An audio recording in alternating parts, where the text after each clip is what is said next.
Imagine having everything you ever wanted: fame, wealth, a loving family, a life of comfort, and still feeling like life itself has no meaning. This was the reality for Leo Tolstoy in the 1870s. The author of War and Peace and Anna Karenina, world-renowned, rich, married with children, respected by society, found himself asking a question that haunted him day and night. What is the meaning of my life if I will inevitably die and everything will be forgotten? Tolstoy stopped enjoying his writing. He stopped hunting, stopped socializing, and most terrifying of all, he began to seriously contemplate suicide. It followed him quietly like a shadow until he avoided ropes, blades, and guns out of fear he might act on impulse. How could a man who seemed to have it all be trapped in such despair? The answer lies in what Tolstoy later called his existential crisis, a confrontation with the emptiness of life itself. By his late 40s, Tolstoy's life was the envy of the world. He had achieved literary immortality. His novels had made him rich and famous. He had a wife he loved and children who adored him. Social circles admired him.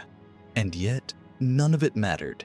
He realized that fame, wealth, and status could not answer the most fundamental question: why live at all if death erases everything? In his personal writing, collected as a confession, 1879 to 1882, Tolstoy described the collapse of his sense of meaning.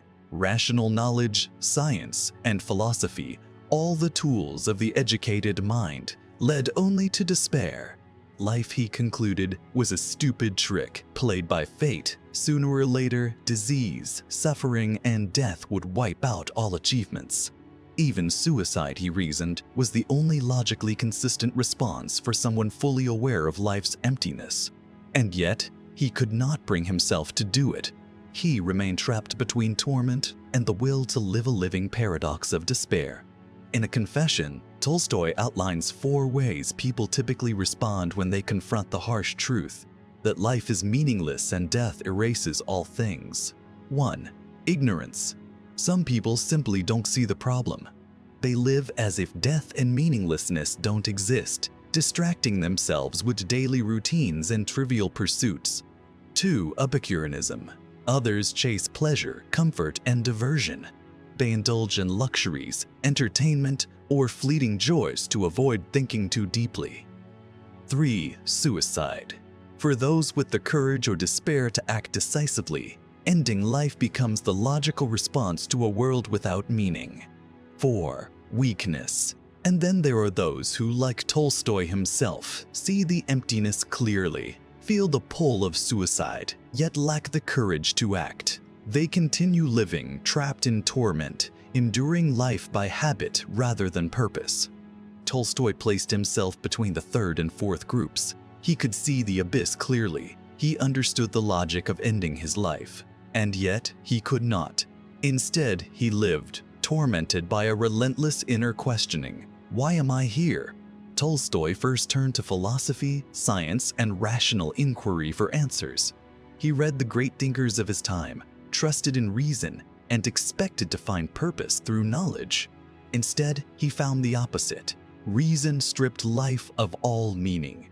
Science explained evolution, material processes, and the natural world, but it could not answer why we should live or what we should live for. Darwinian evolution, in particular, deepened his despair. If humans were simply products of blind natural processes, no more fundamentally significant than animals, then life had no inherent purpose. Tolstoy wrote of standing at the edge of a precipice, seeing only ruin and absolute annihilation ahead. Every intellectual path led him closer to nihilism. The more he understood, the emptier life seemed. Tolstoy's breakthrough came when he looked away from elite intellectual circles and toward ordinary Russian peasants. He observed a striking contrast. Despite poverty, oppression, and hard labor, these peasants lived with resilience, endurance, and a quiet sense of purpose. Their strength did not come from reason or wealth. It came from faith, a trust in God, the church, and moral order. Tolstoy realized something profound. His own despair was fueled by pride and intellectual arrogance. He had dismissed the simple truths that gave others the strength to endure life's hardships. He concluded that reason alone could never provide meaning. To live fully, one needed what he called irrational knowledge, a form of faith that transcends logic, giving life direction, purpose, and courage. Tolstoy made a personal leap of faith, not returning blindly to orthodox dogma, but embracing a moral Christianity focused on inner transformation, love of neighbor, living according to ethical principles rather than wealth or status. This leap transformed him from a despairing intellectual to a man with a radical moral vision, giving his life newfound purpose and direction. After his existential collapse and the leap toward faith, Tolstoy completely transformed his life.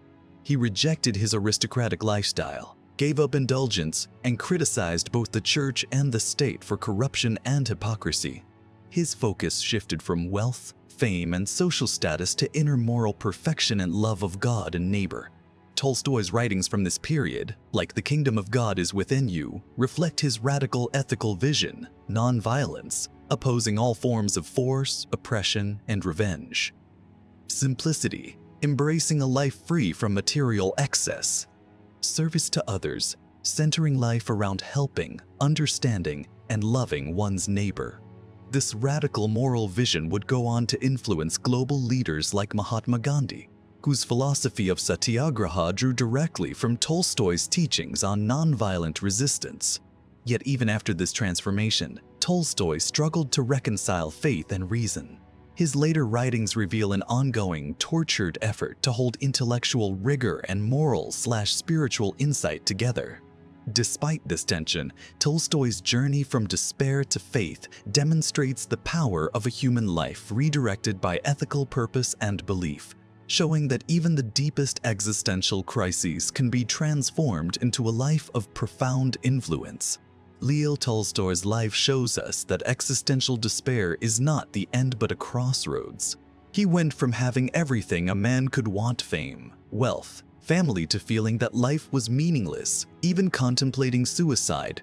Yet in his darkest hours, he found a path that reason alone could not provide: faith, moral purpose, and service to others. His journey reminds us that true meaning often lies beyond intellectual knowledge, in a life dedicated to love, ethical action, and inner transformation. Tolstoy's radical moral vision not only reshaped his own life, but echoed across generations, influencing thinkers, activists, and anyone grappling with life's deepest questions.